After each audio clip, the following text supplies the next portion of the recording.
ഒന്നോർത്തു ജീവിതം എന്ന് പറയുന്നത് വെറും ഒരു ചെറിയ കാര്യമാണ്. ഏത് നിമിഷവും നമ്മളിൽ മരണം വന്ന് കൊല്ലേണ്ടത്.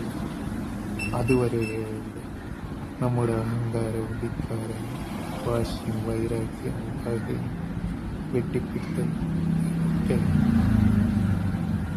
എന്തിനു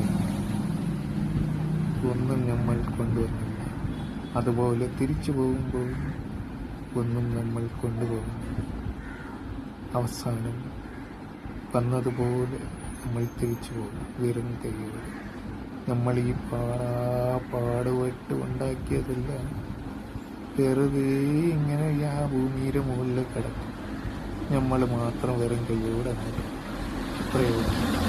ഇതിനു വേണ്ടിയാണ് ഈ വെട്ടും കുത്തും കൊള്ളയും കൊലയും വെട്ടും കലാപങ്ങളും യുദ്ധങ്ങളും എല്ലാം നിസ്സാരം. ഓർത്തു നോക്കുന്നു, ജീവിതം വെറും ഒരു ചെറിയ കാര്യം. അത് മനുഷ്യനാണ്. അതാണ് ആദ്യം.